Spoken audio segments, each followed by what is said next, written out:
It was one of those camping trips where everything seemed normal until it wasn't. This happened a few years ago, midweek, when campgrounds are usually quieter. My family had brought our trailer to a provincial park, and most of the weekend crowd had already gone home. The whole atmosphere of the campground during the week is different. Fewer kids riding bikes, fewer fires burning at night, just a handful of people scattered around, most of them keeping to themselves. It can feel peaceful during the day, but at night the quiet really changes the place. That night, I woke up around 2 in the morning needing to use the bathroom. Normally, I would have waited until morning if I could, but it was uncomfortable enough that I knew I had to go. The trailer we had at the time didn't have its own bathroom, so the only option was to walk to the comfort station. Our campsite was one of those corner sites where there's a short little trail at the back that cuts through the trees and spits you out right near the lights of the washrooms. If you go around the front, it's maybe a 3 or 4 minute walk on the paved road, but through the shortcut it's barely a minute. And when you're half asleep in the middle of the night, that shortcut feels worth it. I had used it dozens of times before, so I didn't think twice about it. When I stepped out of the trailer, the first thing that hit me was how still everything was. The air had that damp, earthy smell that forests get at night, and the only sound was a faint hum of insects. I could see the glow of the bathroom lights through the trees in the distance, so I headed toward the trail at the back of our site. The ground was soft with pine needles, and I walked carefully so I wouldn't trip on any roots. I got about halfway down the trail when I heard something that made me stop. It was faint but close, like it was right beside my ear. The best way I can describe it is a quick, light giggling. It didn't sound normal at all in that setting. For a second I froze, trying to figure out if I was hearing an animal. Raccoons, porcupines, even owls. They make weird noises sometimes. My first thought was maybe a raccoon had slipped down from a branch, but the sound was too strange. I picked up my pace, not quite running but moving faster, and I glanced around, waiting for some sign of movement, a twig snapping, eyes reflecting in the dark. But there was nothing. The trees looked the same as always, black trunks, shadows layered on shadows. The forest was still. That's when I heard it again, but this time farther off the trail, deeper into the woods. It wasn't a giggle this time. It was a voice, a woman's voice. Just one word, hello. I don't think I've ever had my stomach drop so fast in my life. It was so out of place, so clear, and so wrong for that moment. My brain immediately scrambled for explanations. Could it be another camper wandering the woods? Someone lost? But who goes wandering around at 2 in the morning without a flashlight? And if it was a person, why call out into the trees instead of the path? I didn't wait to figure it out. I broke into a sprint. My foot caught a log and I went down hard, ripping my pant leg and scraping my shin raw. The pain was sharp, but adrenaline had me back on my feet before I even processed it. I bolted the rest of the way until I was standing under the glow of the comfort station lights, chest heaving, leg burning. Inside, I locked myself in a stall and just sat for a minute, trying to steady my breathing. The whole thing didn't make sense. I'm not the type to jump to paranormal ideas. I've studied biology, and I know how easy it is to misinterpret sounds in the woods. I told myself it had to be some kind of animal. Maybe I misheard. Maybe a raccoon let out a strange vocalization and my brain twisted it into something else because I was tired. Worst case, maybe it really was another person out there. But that was a whole different problem, because what kind of person hangs around silently in the woods at that hour, waiting to whisper? I did what I came for, splashed some cold water on my face, and forced myself to calm down. I decided there was no way I was going back the same way.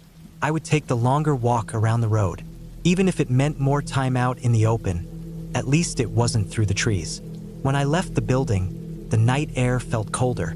The light from the comfort station stretched only so far before it faded into the dark. And once I started along the road, there were long stretches where I was on my own with nothing but the crunch of gravel under my shoes. I tried to keep my eyes straight ahead, but as I neared the point where the little shortcut trail met the road, I couldn't help glancing that way. The entrance to the path was just a dark hole between trees. I gave it a wide berth, stepping to the far side of the road, and that's when it happened again. A whisper this time, not loud but clear enough to catch every word. Come back. It was like ice water poured down my back. I didn't even think about it. I ran. I didn't stop to listen, didn't stop to check, just ran as fast as my legs would take me. Lungs burning, shin throbbing, heart pounding like it was going to crack my ribs. I didn't slow down until I was back at our campsite, fumbling with the latch on the trailer door, jerking it closed behind me like something was chasing me. I didn't sleep much after that. I lay awake, staring at the ceiling, every little creak and rustle outside making me jump. I kept replaying it in my head, trying to make sense of it. The giggling, the voice, the whisper, none of it added up, not in a way that sat right with me. I wanted a clean, logical explanation, but the truth is I still don't have one. The next morning, when the sun was up and everything looked normal again, I went back to the spot on the trail where I had tripped. My ripped pants and scraped shin were proof I hadn't dreamed it. I checked the ground for tracks, for anything unusual, but all I saw were the same pine needles, the same roots, the same log. No prints, no signs of animals, nothing. I told myself again that maybe it was just my tired brain misfiring. Maybe I layered human meaning over animal sounds. But there's a part of me that can't let go of how clear those words were. Not distorted, not vague, clear. Someone, or something, spoke them. I never took that shortcut again, not once for the rest of the trip. If I had to go to the bathroom in the middle of the night, I held it or I walked the long way. And I'll admit it, I don't go to camp bathrooms at night by myself anymore. Call it paranoia, call it overreaction, but I learned my limit that night. The following season, my family upgraded to a trailer with its own indoor bathroom. I don't think they did it because of me, but I'll be honest, I was relieved. I've never been more grateful for a tiny bathroom in a cramped trailer, because whatever happened that night, I don't ever want to put myself in the position of walking alone through the woods at 2 in the morning again. I can't explain it fully, and maybe I never will, but that night changed how I look at camping. The woods are beautiful in the day, alive with birds, trees, sunlight, but at night, they're different. At night, you can't always tell what's out there. And sometimes you hear things you can't explain. And sometimes, those things follow you long after you've gone back inside.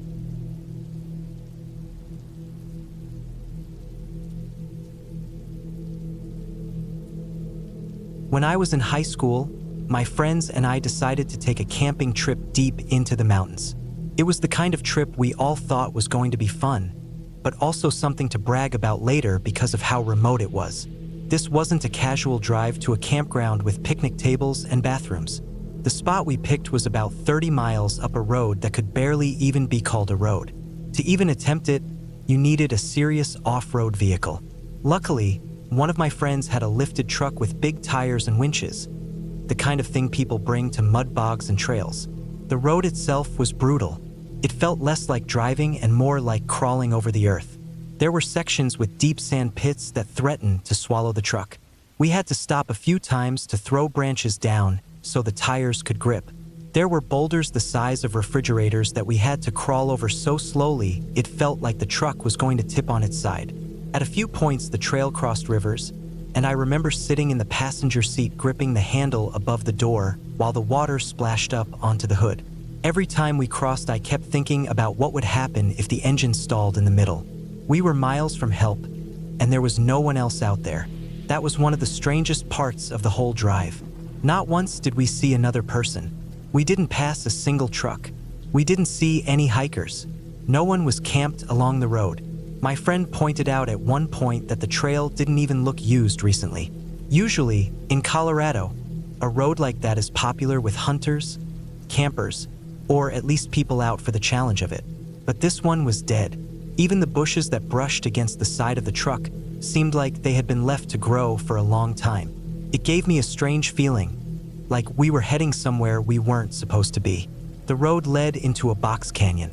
For anyone who doesn't know, that's basically nature's dead-end street. You drive in, surrounded on 3 sides by massive cliffs, and the only way out is the same road you came on. It was beautiful, but it also felt like being trapped.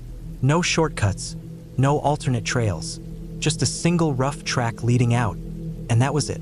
On top of that, there was no cell service. Not like weak service, but absolutely nothing.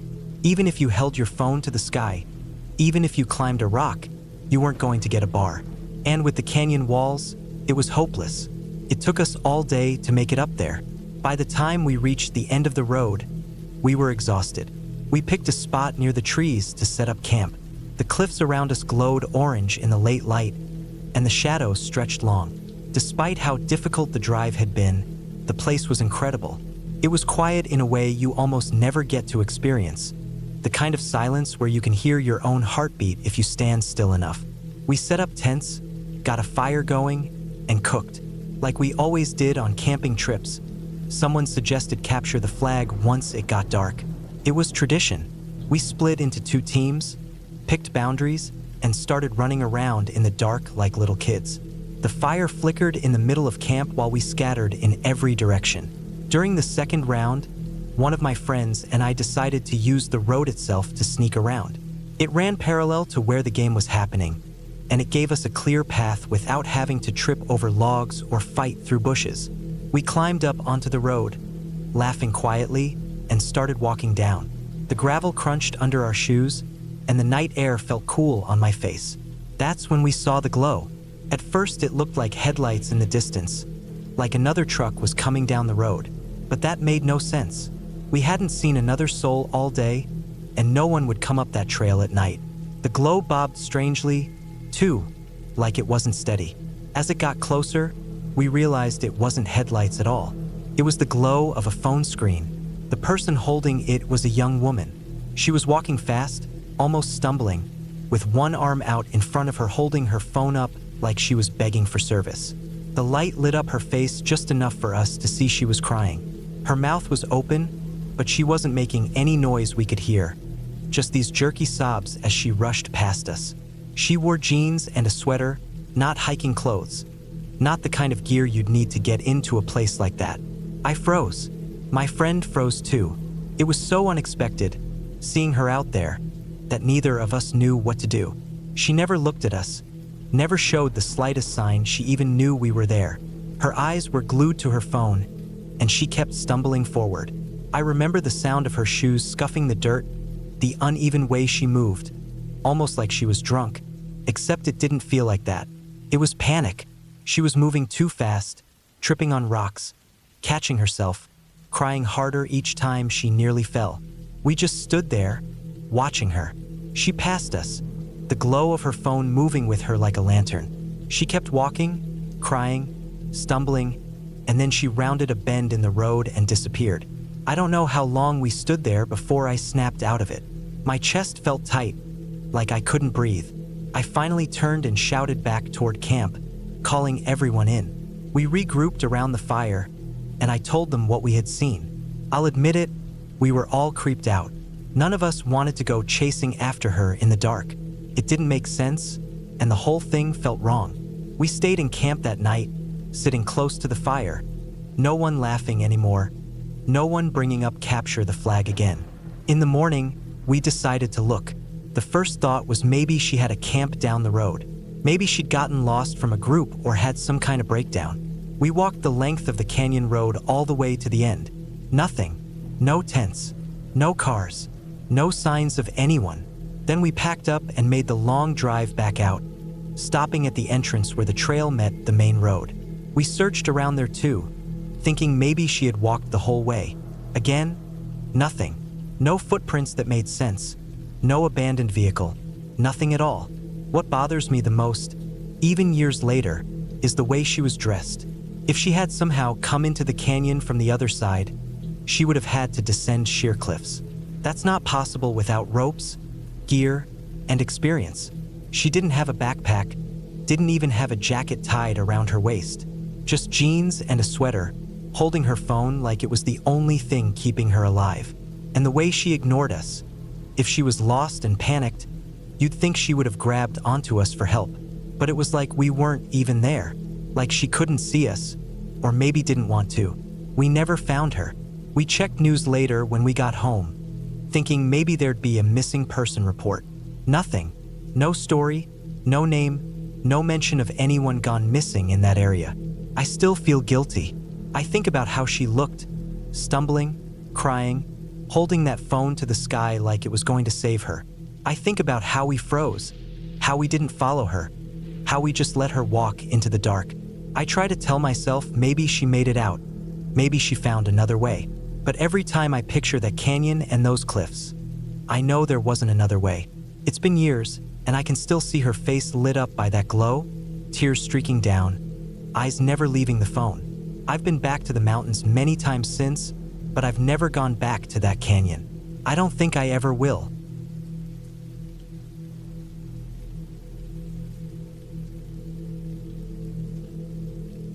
I went camping once with some new friends, people I didn't know too well but thought I could get along with. The plan was simple: spend the weekend at a campsite by a lake, relax, drink a bit, hike around, just get away from everything.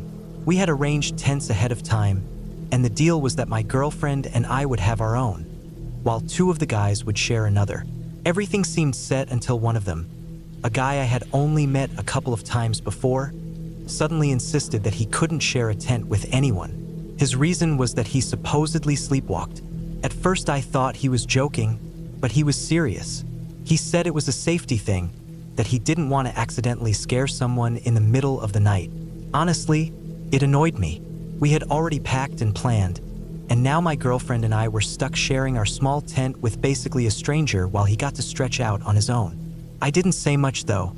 I didn't want to start a fight before the weekend even began. We let it go and set everything up once we got to the site. The area was nice, tall trees surrounding us, a fire pit in the middle of the site, and a clear night sky. It was late September, the kind of chilly air that makes a fire feel perfect.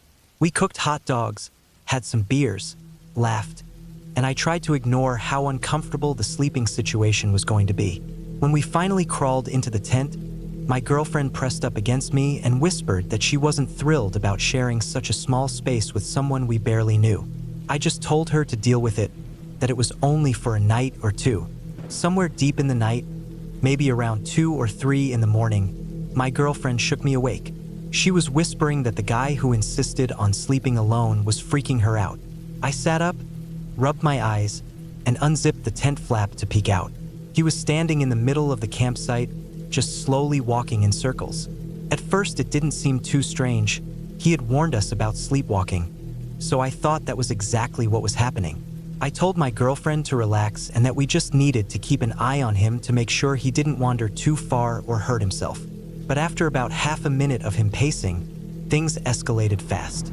He stopped, tilted his head like he was listening for something, and then suddenly screamed at the top of his lungs. One word, hello, over and over again. Hello! He shouted into the empty night, his voice echoing off the trees, cutting through the stillness. It made my skin crawl. There was no reason for him to be yelling like that. He wasn't calling for us.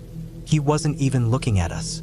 He was yelling into the dark woods like he was expecting something, or someone, to answer back. The entire campsite was awake now. Everyone was sitting up in their tents, staring at him. The fire had burned low, so the glow barely lit the area, but I could see him clearly enough in the pale moonlight.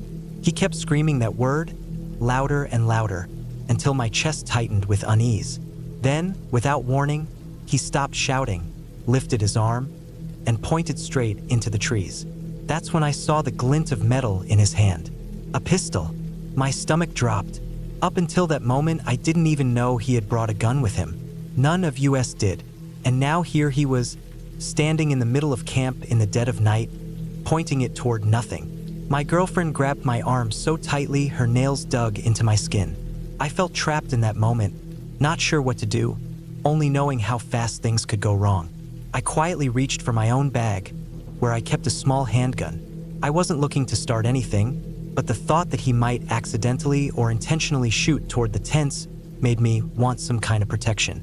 My mind kept replaying the idea of him turning toward us, firing without thinking. I could almost hear the deafening crack of a shot ripping through canvas. But then, just as suddenly as it began, it was over. He lowered his arm, placed the pistol on the picnic table, walked back to his tent, unzipped it, crawled inside, and went completely silent. No words, no explanation, nothing. Just gone, like he had shut down and powered off. None of us slept much after that. I lay awake with my ears straining for any sound outside, every snap of a twig making me think he was wandering again. When the first light of morning finally cut through the trees, I felt relief wash over me. Over breakfast, I finally asked him what the hell had happened the night before. He wasn't embarrassed or even apologetic. He just calmly explained that he thought he had heard coyotes in the woods. Instead of waking anyone up, he decided to go check it out himself. That's why he was walking around and yelling, he said. The pistol was just in case. He said it like it was the most natural thing in the world, like no part of it was terrifying or reckless. The rest of us exchanged uneasy looks but didn't argue. We packed up later that day, and I made up my mind right then that I would never camp with him again. I didn't care if he had some condition or if he truly thought he was helping.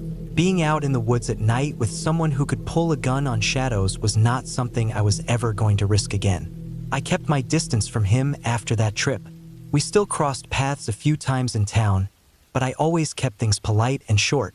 Then, a few years later, I saw his name pop up in the news. He had scared an entire campground one night because he was running through the woods, firing his gun wildly, claiming he had seen Bigfoot. Families had packed up and left in the middle of the night because of him. Police had to come and take his weapon. When I read that, the memory of that first camping trip came rushing back. The sound of him screaming into the trees, the pistol glinting in the moonlight, the way he had moved without any thought of the people around him. It all made sense then. He wasn't just careless. He wasn't just eccentric. He was dangerous, unpredictable in the worst possible way. I was glad I trusted my gut and never camped with him again. Because the truth is, one wrong twitch of his finger that night could have ended everything. We could have been the ones on the news, not some strangers at another campground. And that thought still chills me when I remember the sound of him yelling into the black woods, as if something out there might actually answer him back.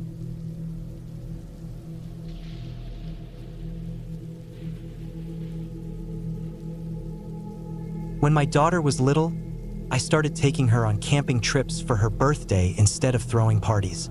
It became our thing. Every spring, when the weather started to turn, we would load up the car with our tent, food, and gear, and head to Moab, Utah. Over the years, it turned into a tradition we both looked forward to. Just the two of us, away from everything, with no one else to worry about. Some years the weather was perfect, other years it tested us. This year was one of the tougher ones. When we drove into town, I could tell right away that the weather had scared most people off. The campgrounds that were usually packed with climbers, bikers, and tourists looked half empty. The sky was heavy and gray, and a cold drizzle came down in bursts. By the time we reached the dirt road that led toward the bluffs where we wanted to camp, the windshield wipers were going full speed, and my daughter pulled her jacket tighter around herself in the passenger seat. The spot we chose was a flat clearing at the base of a massive bluff. Red rock cliffs towered over us, streaked darker by the rain that had been soaking them. Normally, I liked to camp closer to others when it was just the two of us, but there wasn't anyone around this time. The roads were muddy, and most of the designated campsites we passed were empty. We decided to just set up by ourselves. The ground was soft from the rain, and our boots sank slightly as we worked. We pitched the tent and got a small fire going, but the rain came back harder and drove us inside early. That first night was miserable. The wind rattled the nylon walls of the tent, and at one point in the night, the rain turned into wet snow. I barely slept.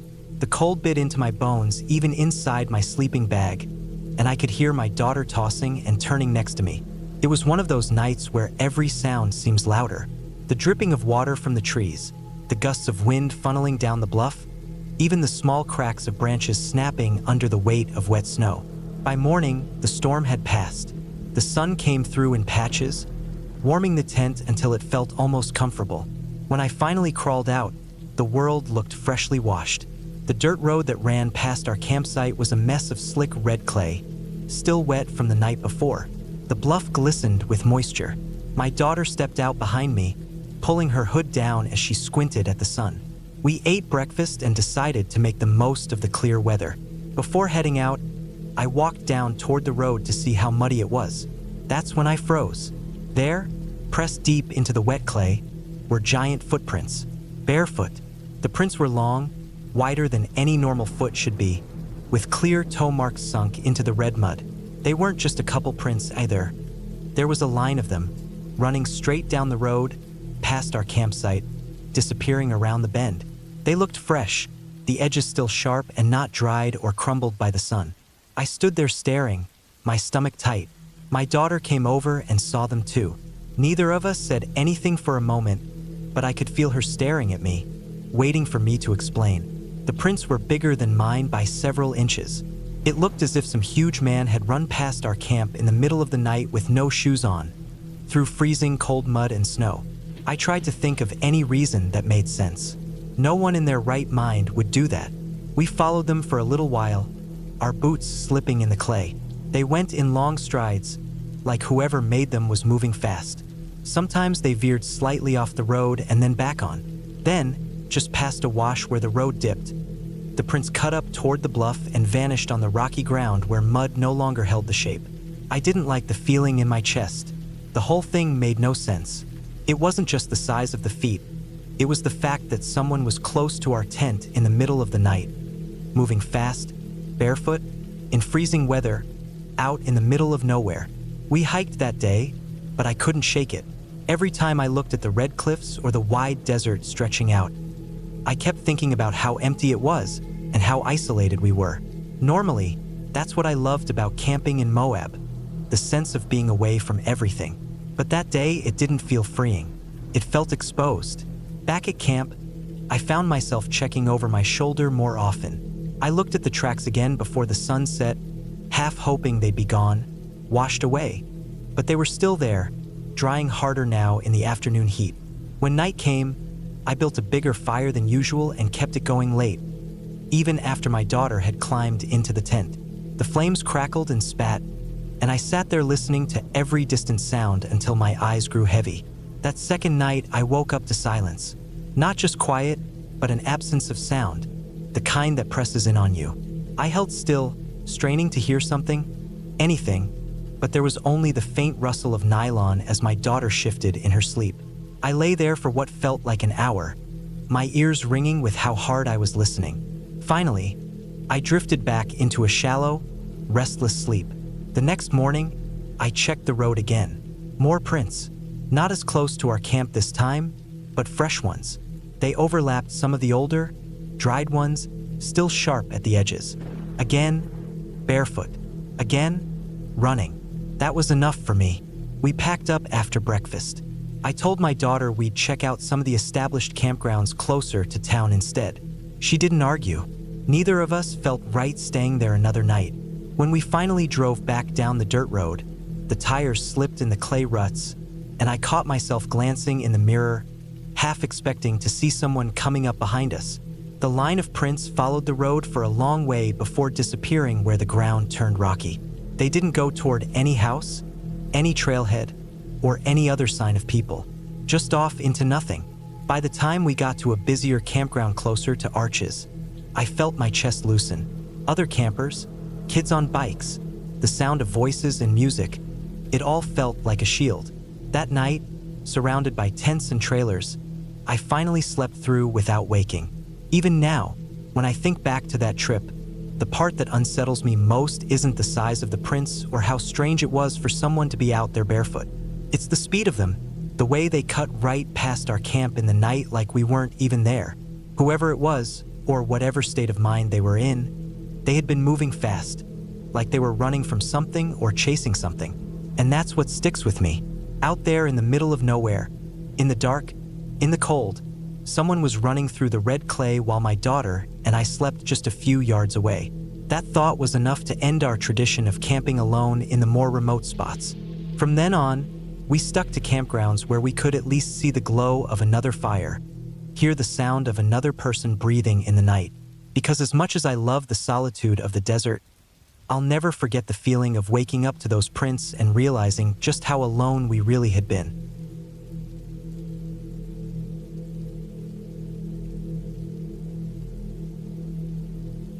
When the music festival got canceled, we already had the car loaded up with camping gear, coolers, and everything else for the weekend. We were already hyped to leave, so instead of turning around and going back home, we decided to just drive north and see where we ended up. Neither of us really had a plan, but that was kind of the point. We figured if nothing else, we could find a campground somewhere and make our own party out of it. We drove for a few hours and eventually wound up in this lakeside resort area. It was one of those places that looked like it was meant for families during the summer. Cabins, a little general store, some trails, a swimming area with docks. But since it was late in the season, it was completely dead. The leaves were just starting to change, and everything had that weird off-season feeling. The parking lots were empty, the snack bar windows were boarded up, and the roads inside the campground were almost silent. It was perfect for what we wanted. No kids running around, no families blasting music, just peace and quiet for us to drink and hang out. We pulled up to the check-in booth, and there was this older guy working there. He had that look like he'd been doing the same job for decades. His uniform was faded, and his face was weathered from the sun. He wasn't unfriendly, but there was something about the way he stared at us a little too long before he spoke. He asked how many nights we wanted. I said just the weekend, and he gave us a site number. He slid the paper across the counter without much of a word. I didn't think much of it until we actually drove down there. The site he gave us was way at the far end of the campground. To get there, you had to pass rows of empty campsites, picnic tables, and fire pits, all unused and abandoned for the season. By the time we reached ours, it felt like we were in another world. The site sat right on the edge of the woods. You couldn't see the lake from there. You couldn't see any other campers because there were none. It was just forest behind us and a row of empty sites on both sides. The nearest bathroom building was probably a 10-minute walk. I thought it was strange he would put us that far out when the entire campground was empty, but we laughed about it, saying it was perfect because now we could get loud without worrying about bothering anyone. We set up the tent, got a fire going, cracked open some beers, and blasted music out of a Bluetooth speaker. The whole vibe felt like exactly what we wanted. As it got darker, the air cooled down fast, and the forest got that dense, heavy feeling where sound doesn't travel the same way. We cooked some food over the fire, passed a joint back and forth, and eventually crawled into the tent for the night. It was quiet for maybe half an hour after we turned off the lantern. Then, out of nowhere, I heard this sound. At first I thought it was just something settling, like a branch falling or an animal moving in the brush. But it kept repeating. A long, slow, metallic scrape. The sound of metal dragging across stone. Not fast, not casual. It was deliberate, like someone was grinding a blade. It came from somewhere off to the left, maybe 100 yards away, where there were nothing but empty campsites. At first, I laughed. It felt too obvious, like some bad horror movie setup. I figured the old guy at the booth was bored and wanted to mess with us city kids. But the longer I listened, the less funny it seemed. The sound didn't stop. Over and over, it kept coming, slow and steady, like whoever it was had all the time in the world. I sat up, trying to hear better. The scraping echoed faintly through the trees, but it wasn't bouncing around the way normal sounds do in the woods. It was fixed in one place. I thought for sure we'd hear footsteps if someone had walked out there, but there hadn't been a sound before it started. Just silence, then scraping. My friend was already sitting up by then. I could tell she was really freaked out, but I didn't want to admit that it was starting to get under my skin too. I unzipped the tent just enough to peek out. The fire had burned down to coals, and beyond that, everything was pitch black. You couldn't see 10 feet into the trees. The scraping kept going. I whispered that maybe it was just some maintenance guy, but the thought didn't hold up. Who sharpens blades in the woods in the middle of the night? The campground wasn't even open. Nobody was supposed to be there except us. I shut the tent and we just sat there, listening. It went on for what felt like forever. Slow, patient strokes of metal against stone. I started to think maybe it wasn't the attendant. Maybe it wasn't anyone from the campground at all. Maybe it was some drifter, some local who knew the place was abandoned this time of year and used it to squat or hang out. That idea was worse. We ended up ditching the tent and locking ourselves in the car. Sitting in the front seats with the windows cracked, we could still hear it faintly in the distance. I held a can of bear mace in my lap like it would do anything against someone with a blade. My friend curled up and eventually fell asleep, but I couldn't. I sat there staring through the windshield at the dark tree line, every muscle tense. Sometime around dawn, the sound stopped, just cut off in the middle of a stroke, and then it was silent again. I waited for almost an hour before the sky started to lighten. When it was finally bright enough to see, I got out and walked the loop of empty campsites. There was nothing there. No footprints, no tools, no people. Just damp ground, fallen leaves, and the smell of smoke from our old fire pit. We packed up not long after that. I didn't say much because I didn't really know what to make of it, but I couldn't shake the thought that someone had been out there in the dark, methodically sharpening something for hours, knowing we could hear them. Not rushing, not hiding, just letting the sound carry. On the drive out, I kept looking in the side mirror, half expecting to see someone standing at the tree line watching us go. But there was nothing, just an empty road stretching out behind. It's been years since that night, but I still hear that sound sometimes in my head when I can't sleep.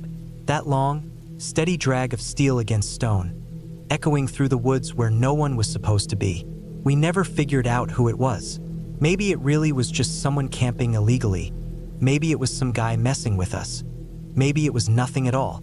But the one thing that stuck with me was how steady the rhythm was, how deliberate it felt. Whoever it was, they weren't trying to stay hidden. They wanted us to hear it. That's why we left and never went back. Some things you don't explain, you just make sure you don't put yourself in the same place again.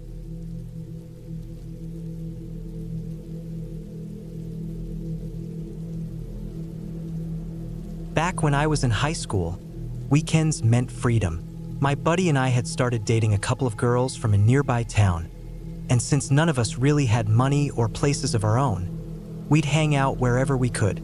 One of the girls' family owned this old cabin out in the country near a creek.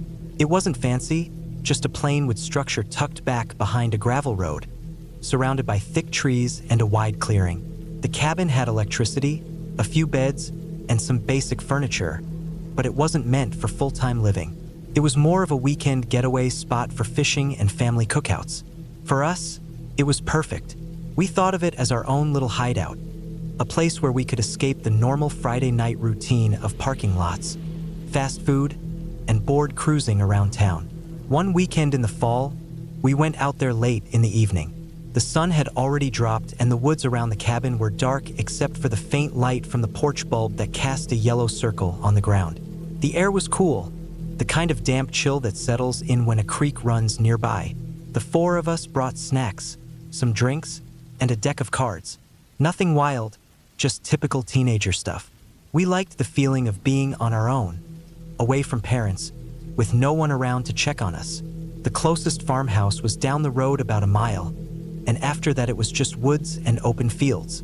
We settled in and killed time inside the cabin, laughing and messing around. But sometime close to midnight we started hearing noises outside. At first, I didn't even register them. It was just faint crashing, like brush being moved through, and I told myself it was a deer. The woods out there were thick with them, and it wasn't rare to spook one even during the day. But this kept happening, heavy steps through the brush, pausing, then more snapping twigs and pushing through leaves. My buddy heard it too. I could tell because he stopped dealing the cards and glanced toward the window. The girls noticed and asked what it was, but we brushed it off, saying it had to be an animal. Still, my eyes kept going back to that window. Outside it was pitch black past the porch light, just a wall of trees and fog beginning to creep in low to the ground. I tried to ignore it, but then came another sound, this one sharper, closer. It was like wood being dragged or scraped, not a clean metal sound, more like something hard rubbing across the siding of the cabin.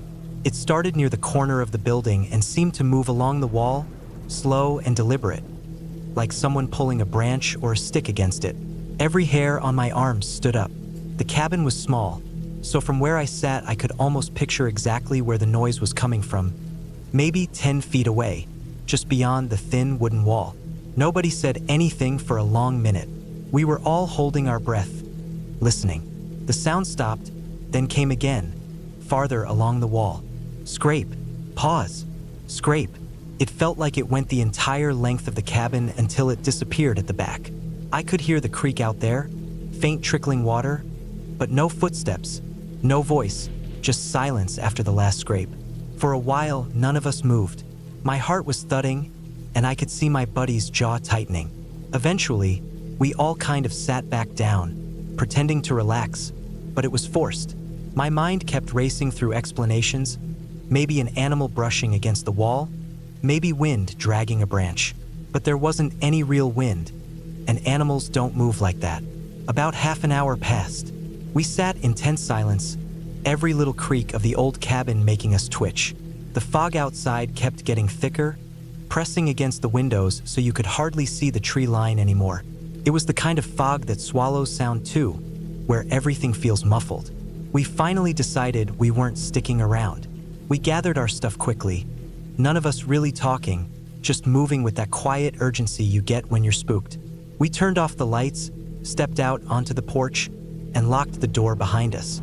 The air outside felt heavier, colder, and the fog curled around our legs as we walked to the car parked out front. The gravel crunched loud under our shoes. I kept looking over my shoulder toward the dark stretch of woods, half expecting to see someone standing there watching. We piled into the car fast, slammed the doors shut, and my buddy started the engine. The headlights cut through the fog in 2 weak beams, only reaching about 20 feet ahead. We pulled out onto the dirt road that wound back toward the highway. The trees crowded both sides, the fog weaving between the trunks and hanging low over the road. Everyone was dead quiet in the car, eyes fixed forward. After a couple of minutes, I started to feel like maybe we'd overreacted. Maybe it really had just been a deer crashing around and we'd let our imaginations run wild. Then we saw him. About 50 yards ahead, the headlights picked up the figure of a man walking down the middle of the road. He wasn't running, wasn't even hurrying. He just walked slow, steady, like he had all the time in the world. His arms hung loose at his sides, his head slightly tilted down. His clothes looked dark and plain, and the fog made him seem almost unreal until we got closer. That's when I saw his face, or at least what I could of it. His eyes were wide open but empty, fixed on nothing, like he wasn't even aware of the car coming. It was that 1,000-yard stare I'd only ever seen in old war photos. My buddy slowed the car, not sure whether to pass or stop. The man never looked at us, never moved to the side. He just kept walking, straight down the middle of the road, slow and even. My chest tightened. Everything in me screamed that something wasn't right. We edged around him carefully, the car rolling onto the shoulder to give him space. I turned my head as we passed, and for the briefest second his face came fully into the headlights. His skin looked pale, his expression slack, and his eyes. They didn't track us. He didn't acknowledge us at all. Nobody said a word until we hit the main road and the cabin road disappeared behind us. Even then, we didn't talk much. We just drove back toward town, every one of us staring out the windows, not wanting to admit how rattled we were. Nothing ever came of it. We never heard about anyone in the area, never saw that man again, never figured out what was scraping along the cabin. Maybe it was just coincidence. Maybe it was someone passing through the woods that night. But the way he walked, the way he appeared out of that fog right after the noises stopped, it's burned into my memory. It wasn't a ghost story. It wasn't some fairy tale thing. It was a real man, out there where nobody should have been, moving slow and silent like he belonged in that darkness. I never went back to that cabin again. Even now, years later, when I think about it, I can still hear that scraping along the wall, can still see the blank stare of that man on the road. It's the kind of thing that makes you realize how vulnerable you really are out in the middle of nowhere. Sometimes it isn't the woods or the animals you have to worry about. Sometimes it's the people you don't expect, the ones you can't explain, who end up being the scariest part of all.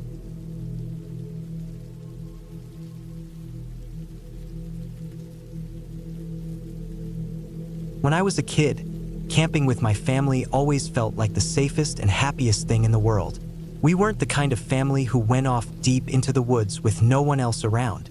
My parents liked official campgrounds, the ones with rules, curfews, bathrooms, and a few dozen other families around. To me, it felt like a little outdoor neighborhood where everyone stayed in tents instead of houses. The sound of people cooking on grills, kids laughing as they rode bikes along the dirt roads, and the smell of smoke from 100 different campfires made it feel cozy. I never thought anything bad could happen in a place like that. I must have been 7 years old at the time, maybe 8. My older brother was 10, and I remember he thought he was so much tougher and braver than me. Our tent was a big family one, the kind with 2 separate rooms and a middle space in between. My parents slept on one side, my brother and I slept on the other, and in the center was kind of a storage and living space. We had our cooler there, bags, lantern, and folding chairs stacked up for the night. It felt almost like having a living room inside of the tent. That night had been like any other. We roasted marshmallows, sat by the fire until it got late, and then all of us crawled into our sleeping bags. I remember being restless though, lying on my back and listening to every sound outside. The campground had a curfew, quiet hours started around 10, and usually it got really silent after that. You might hear a log crack in a dying fire or the faint rustle of leaves when the wind came through, but nothing much beyond that. This night was different. At around 1 in the morning, I woke up because I heard voices.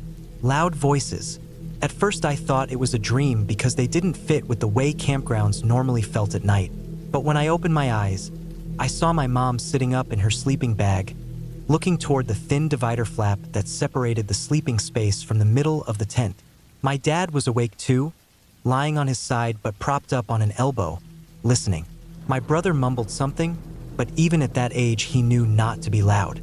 The voices outside were deep and slurred, definitely men, and they weren't whispering or trying to keep quiet. They were laughing, swearing, shouting to each other like they were at a bar. From the sound of it, they were just a few feet away from our tent. My first real thought was confusion. How were they not being kicked out? Grown-ups always followed campground rules, at least in my head. Then I realized they were drunk. Even as a kid, I could recognize that weird, stumbling rhythm in their voices. I pulled my sleeping bag up to my chin and stared at the nylon wall of the tent. My heart started beating faster when one of the voices got closer, right outside. A second later, there was a sharp smash, the unmistakable sound of glass breaking on hard ground. My brother and I both flinched at the same time. Through a little gap where the bottom of the tent wall didn't sit perfectly against the dirt, I could see shadows moving. 3 men stood outside, one of them bending down over a broken beer bottle that glimmered in the moonlight. It didn't feel real at first, like this wasn't supposed to happen in a campground where families came. My stomach was tight, and I wanted to whisper to my mom, but she already had her hand up to quiet us. My dad slowly unzipped his sleeping bag, moving as quietly as possible, but those men outside were making so much noise it probably didn't matter. And then it happened. The zipper on the front door of the tent slid up, loud and slow. I'll never forget the sound of it, because it cut through me. One of the men actually unzipped our tent, lifted the flap, and stepped right inside like he belonged there. He didn't even say anything. He just stood there, swaying a little, looking around at our things in the middle space. Before I could process what was happening, my dad reacted. He shoved the divider flap open between the sleeping side and the middle, leapt up, and went straight at the man. His fist was already pulled back like he was about to knock the guy out cold. The man froze, wide-eyed, and tried to backpedal. He turned so fast that he lost his footing on the nylon ground mat.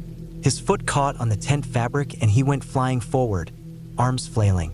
The guy hit the dirt outside with a loud thud, face first, and for a second I thought he might not even get back up. My brother and I both burst out laughing, partly because of the shock, partly because it was the most ridiculous thing we had ever seen. It felt like something out of a cartoon, the way his legs slipped out from under him. I can still hear us both laughing so hard we couldn't stop, even though my mom gave us a look like she wanted us to shut up immediately. She wasn't laughing. Her face was pale, her eyes wide. She looked terrified, frozen in place. The man outside groaned and scrambled to get up.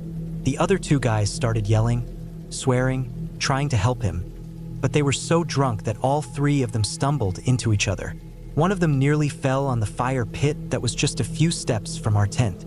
My dad stood in the doorway of the tent, fists clenched, not moving. He didn't have to throw a punch. Just standing there in his pajamas, with his jaw tight and shoulders squared, was enough. The drunk guys backed away slowly, still mumbling to each other, and finally drifted off into the dark. Their voices carried across the campground until they were too far to hear anymore. My dad stood guard at the flap of the tent for what felt like forever. My mom stayed upright in her sleeping bag, eyes still fixed on the opening like she expected them to come back at any second. My brother eventually quieted down, but I couldn't stop giggling until my dad shot me a look that made me bite it back. It was a long time before anyone actually laid back down. I could tell my parents were listening, waiting for more voices, more footsteps, another zipper.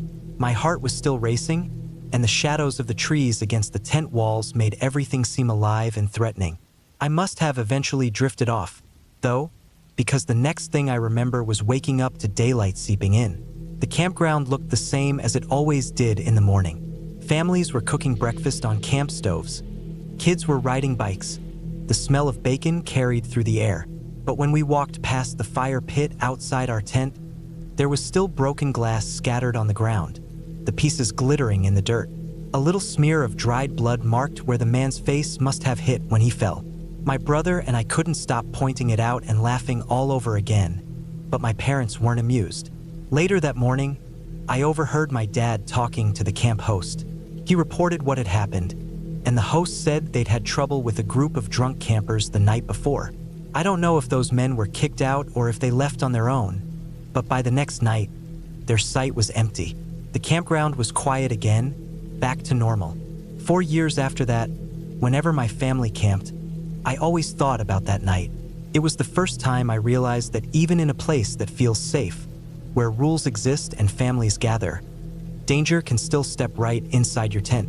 My dad never had to throw a punch, but the way he stood his ground made me see him differently. Stronger, scarier, like a wall that couldn't be pushed through. Even now, grown up, I can still picture that drunk guy tripping over himself, sprawled out in the dirt while my brother and I laughed. But I also remember my mom's face, the way shock and fear froze her. That combination of comedy and danger has stuck with me ever since. It was funny to us as kids, but to my parents, it was one of those moments that could have gone really wrong if it played out differently. It didn't end with violence. No one got seriously hurt, but the broken glass, the blood on the dirt, and the memory of that tent zipper sliding open at 1 in the morning have never left me. That night made me realize how thin the walls of safety really are. Just a sheet of nylon between my family and the world outside, and how quickly that world can come barging in.